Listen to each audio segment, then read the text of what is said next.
Sepertinya aku kemalaman. Waalaikumsalam, Mas. Jam berapa sekarang?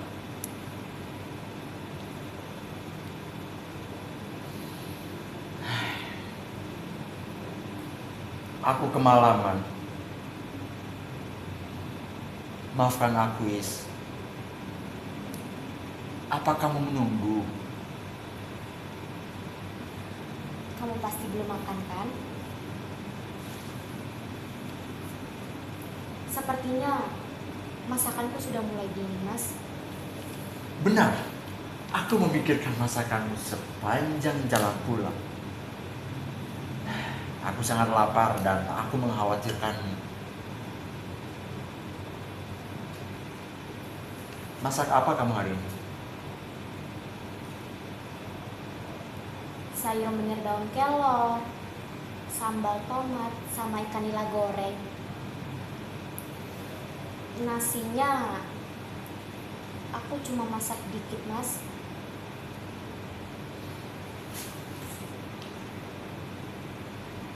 Aku minta maaf, Is. Masih ada untuk berapa hari kira-kira? Tinggal 1 liter, Mas. Sampai 2 atau 3 hari mungkin.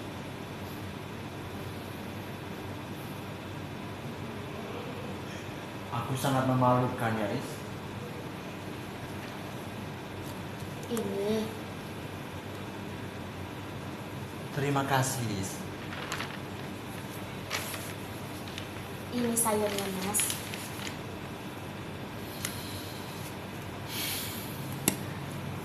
Hari ini sangat melelahkan. Aku membagi 2 pikiranku dalam satu waktu sekaligus. Sepanjang jalan, aku memikirkan keadaanmu di rumah. Aku takut karena kamu sendirian di rumah. Ya, membuatku sedikit kurang fokus pada saat teman-temanku presentasi.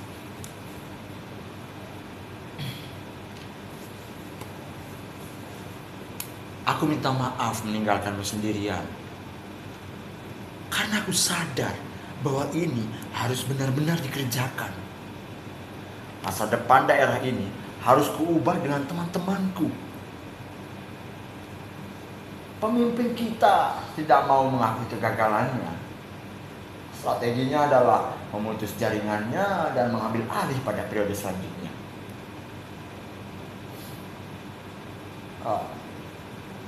Sayurnya lagi tolong, Is.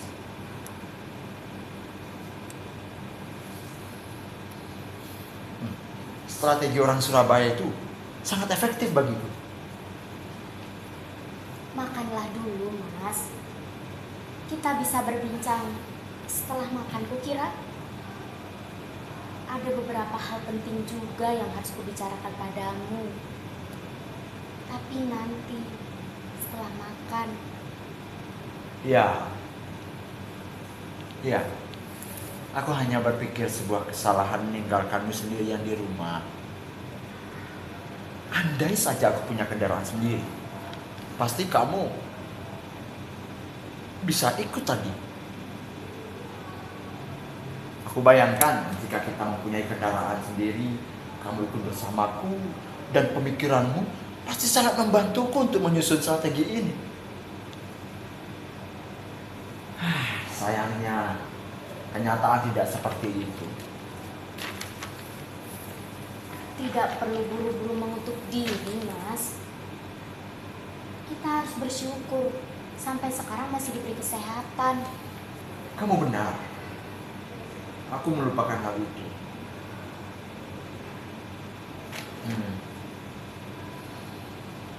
Dalam waktu dekat, aku akan bolak-balik ke Surabaya bersama pengurus daerah. Tapi kamu benar-benar baik-baik saja kan selama aku tinggal pergi? Aku sungguh tidak bisa tenang. Kamu hanya pergi beberapa jam, Mas. Tak lebih dari 12 jam. Benar. Kamu tahu, jika aku dan teman-temanku berhasil, hidup kita akan sedikit lebih makmur. Kita tidak lagi harus menghemat beras sambil harap-harap cemas.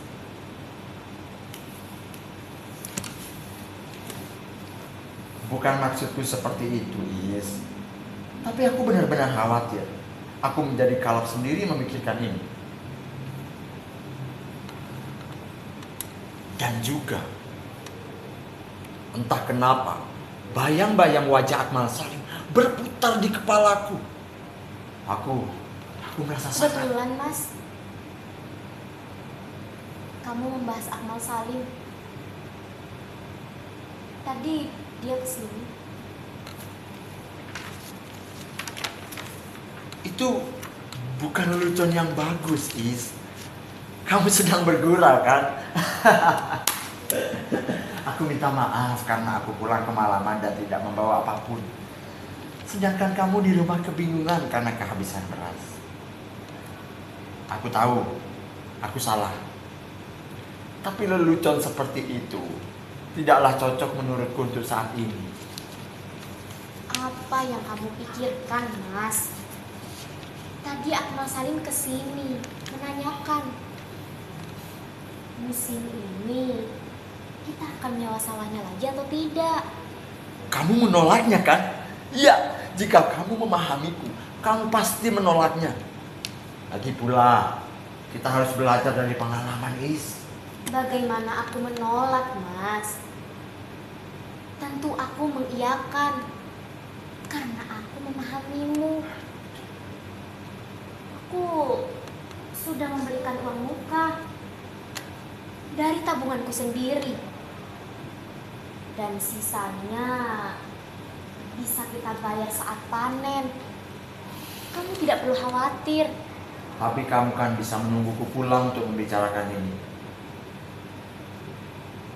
Kamu seharusnya memikirkan itu dan tidak segegabah ini.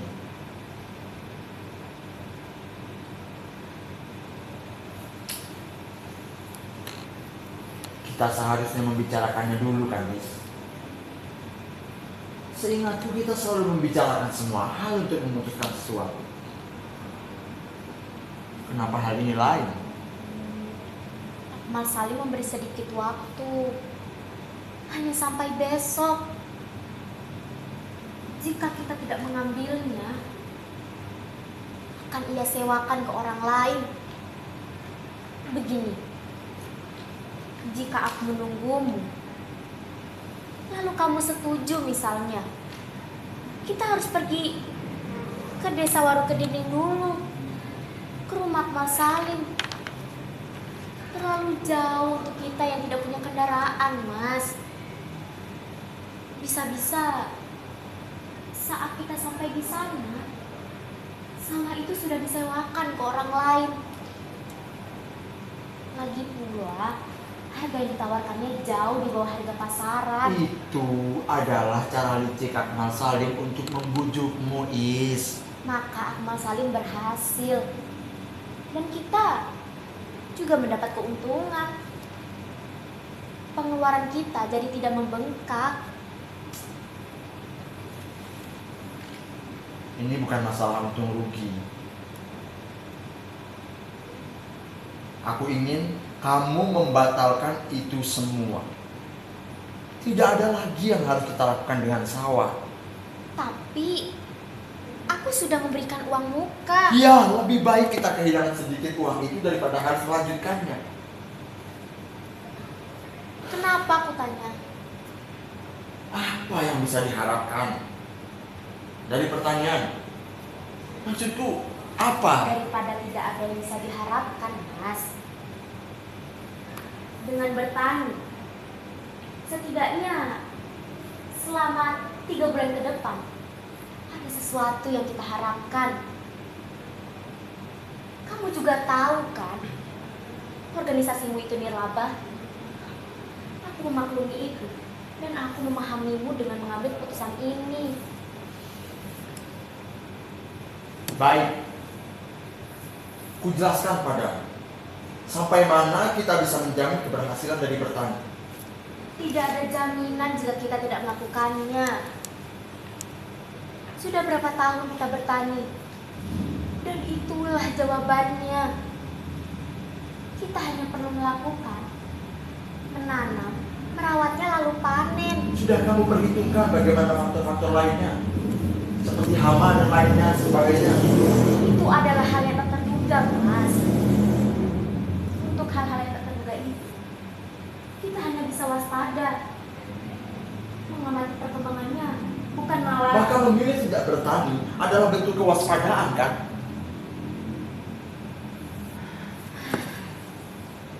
Aku tahu, kamu pasti akan bicara seperti itu. Ya, memang seperti itu kenyataannya, Is. Apa kamu tidak melihat bagaimana tikus-tikus itu begitu subur dan sehat di lahan-lahan sawah? Mereka bisa membabat habis semua padi tanpa permisi. Tidak meninggalkan setangkai pun untuk pemilik sawah.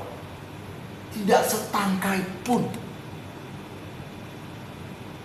Juga orang, lihat bagaimana mereka bisa menghanguskan seluruh padi dalam satu petak sawah hanya dalam waktu kurang dari semalam. Hanya meninggalkan sisa jeram yang hijau di bawah tapi merah kering di bagian atas. Lalu mati. Bukankah itu mengerikan? Sesuatu yang kamu harapkan dihancurkan begitu saja. Sedangkan ada kenyataan lain bahwa kamu harus membayar biaya sewa sawah. Ya, tak peduli kamu panen atau gagal. Membayar adalah hal yang terpenting. Resiko itu pasti ada, Mas. Dan apakah kita akan menyerahkan leher kita pada resiko itu dengan seolah-olah berbicara, "Hai yang mulia, yang agung, penggalah kepalaku atas nama perjuangan, apapun kuberikan." Kamu terlalu banyak membaca cerita-cerita konyol, Mas. Kamu memandang hidup secara nihil tanpa berbuat apapun. Tapi memang begitu adanya, kan, Is. Aku tidak melihat suatu kesalahan berpikir di sini. Tentu kamu salah besar, Mas.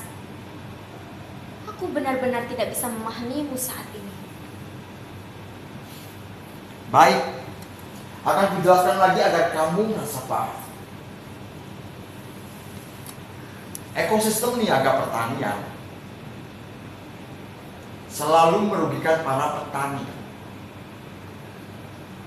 Kamu tahu kenapa petani tak pernah lebih kaya dari tengkulak dan pabrik-pabrik penggilingan padi? Karena petani adalah satuan terkecil dari rantai makanan dalam ekosistem perniagaan. Lihat, nyamuk tidak pernah lebih besar daripada kodok, kodok tak pernah lebih besar dari ular, dan seterusnya. Apalagi Gunung Asem ini jauh dari kota. Akses jalannya sangat buruk sebekas Kasidenan Bojonegoro. Ongkos pengambilan hasil panen akan membengkak di sana.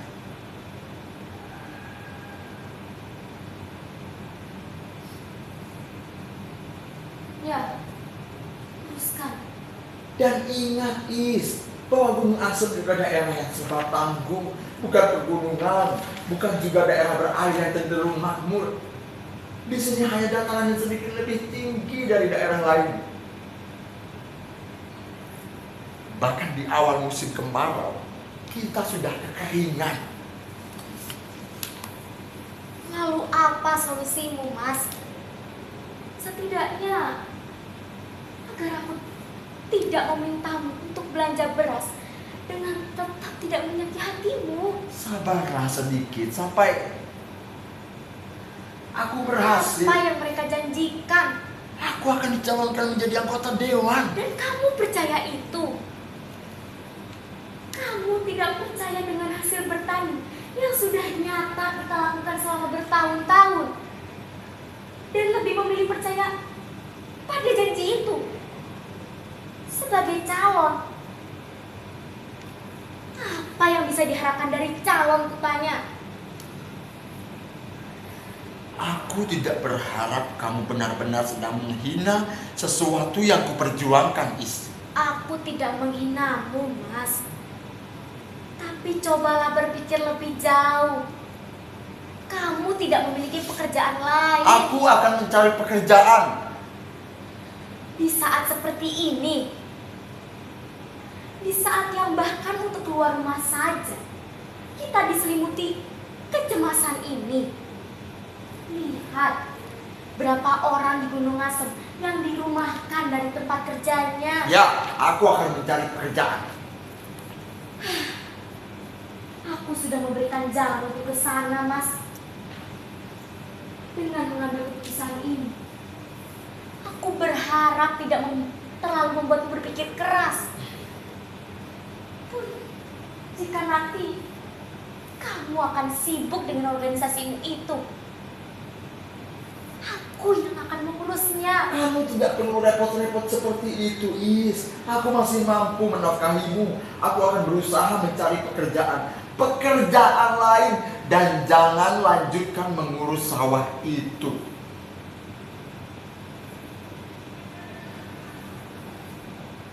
Tapi kamu tak pernah benar-benar berusaha, Mas. Kamu benar-benar tidak menghargai usahaku, Is. Lihatlah dirimu, Mas. Aku tahu, aku pria lemah, jelek, pria menyedihkan dengan bibit kempot dan punggung sebelum waktunya.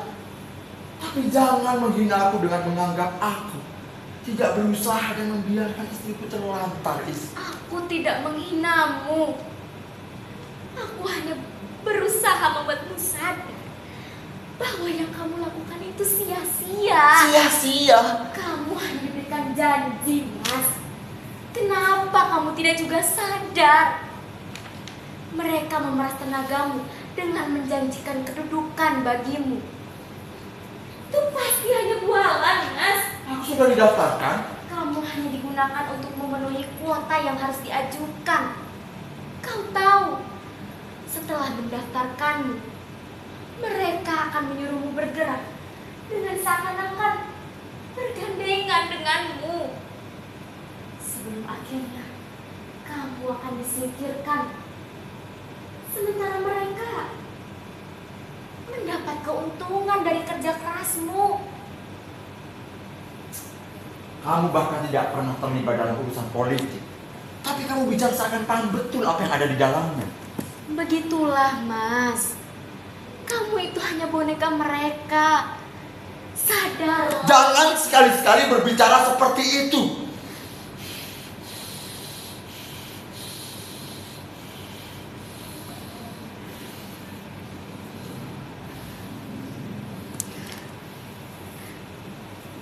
Jangan pernah lagi kamu membentakku. Kamu tidak juga sadar bahwa dari dulu kamu adalah boneka. Kamu selalu didikte orang tuamu. Kamu tidak pernah memiliki keputusan-keputusan sendiri. Semua adalah pilihan orang tuamu. Kamu adalah boneka orang tuamu, Mas.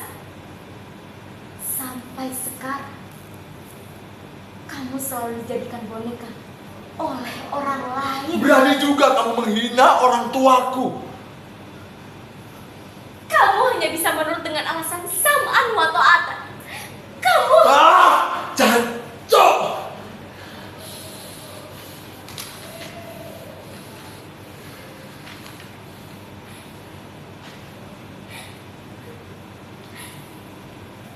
Kamu hanya orang yang ikut apa yang dikatakan orang lain. Kamu adalah sasaran empuk untuk orang-orang dengan hati busuk seperti mereka. Kamu terlalu bodoh dan naif. Jika kamu teruskan, aku tidak akan segan-segan menceraikanmu. Kamu terlalu bodoh, Ali. Bodoh. Ternyata benar dugaanku. Akmal Salim benar-benar sudah merebutmu dariku. Jangan libatkan orang lain di bawah kebodohanmu, Ali. Nah, lihat. Sekarang jelas bahwa si bangsat itu berhasil merebutmu. Tidak bisakah kau membuang jauh-jauh sifat bodohmu itu, Ali? Persis seperti ibumu. Memasukkan laki-laki lain ke dalam pernikahan adalah kebiasaan buruk keluargamu.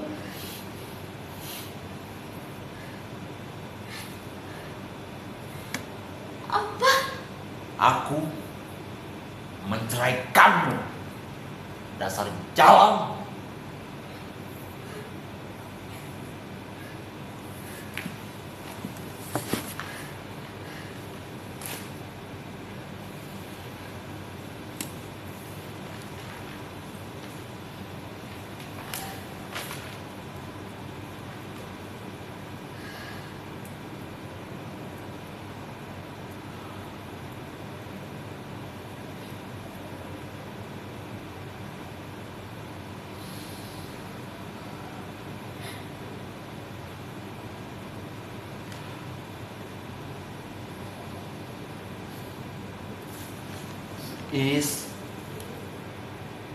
Sayang,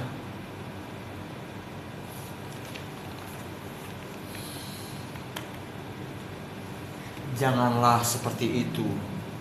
Aku mungkin terlalu lelah. Kumohon sedikit saja kamu memahami aku.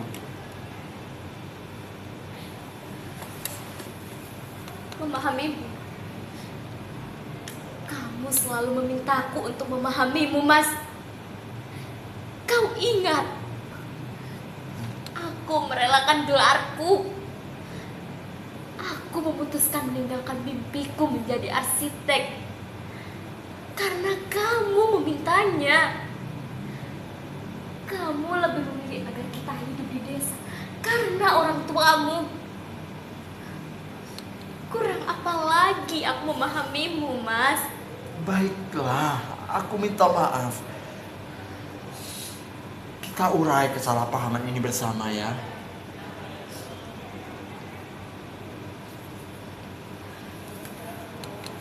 Mungkin sudah terlalu tua jika aku bicara seperti ini.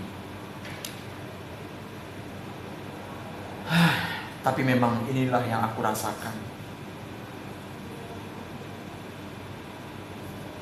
Aku begitu menyayangimu. Aku tidak mau kehilanganmu.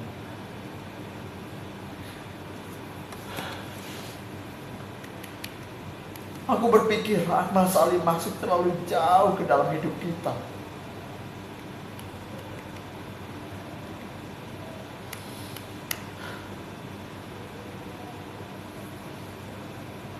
Untuk itu, kamu menyebutku jalan. Aku terlalu hanyut dalam pikiranku sendiri, Is. Kamu cantik, sempurna sebagai seorang wanita.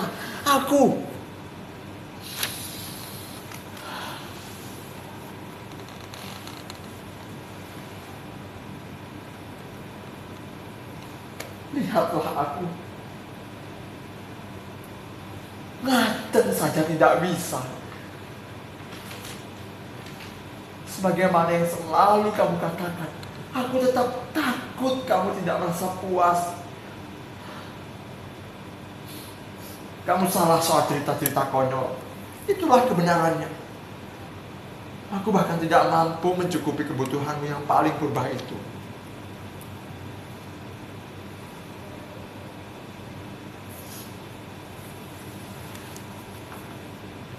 Aku mengatakan itu dengan kejujuran, Mas. Aku tidak peduli tentang kelemahanmu.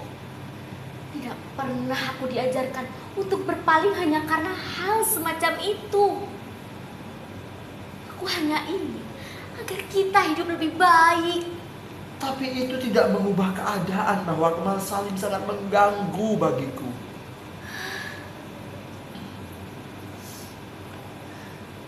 Kita memang selalu selisih paham, Mas.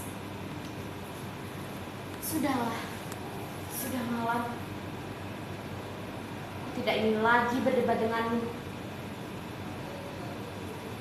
Kamu mau menceraikanku, kan? aku menerimanya sebagai sebuah hukuman. Tapi yang perlu aku tekankan, aku tidak sudi mengotori diriku dengan hubungan seperti yang kamu pikirkan. Kurasa aku sudah cukup tua untuk itu. Yang aku inginkan hanyalah bagaimana nanti saat aku dan kamu benar-benar sudah tua. Tidak ada salah satu atau bahkan dua-duanya mati karena kelaparan. Tapi toh pada akhirnya kita memang berseberangan. Sudahlah, Mas. Aku akan tidur. Untuk malam ini, aku mohon sekali kepadamu, jangan tidur bersamaku. Aku tidak mau mengganggumu lagi. Aku tidak ingin menjadi beban pikiranmu.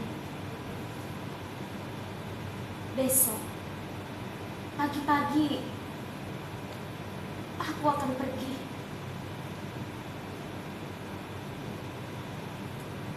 Tenang, beban kecilmu ini akan segera menghilang dari hidupmu. Kita harus selesaikan dulu. Lepaskan tangan. Aku berteriak, Mas. Aku selalu berharap keluargaku tak berakhir seperti ayah dan ibu. Aku sudah cukup trauma melihat perceraian. Tapi ternyata aku bodoh jika berpikir seperti itu. Sepertinya buah jatuh tak jauh dari pohonnya. Ada pepatah yang paling meyakinkanku saat ini.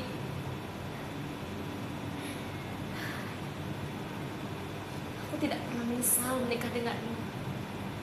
Kamu tidak perlu khawatir. Aku hanya menyesal, ternyata aku tidak bisa lebih baik dari kedua orang tuaku.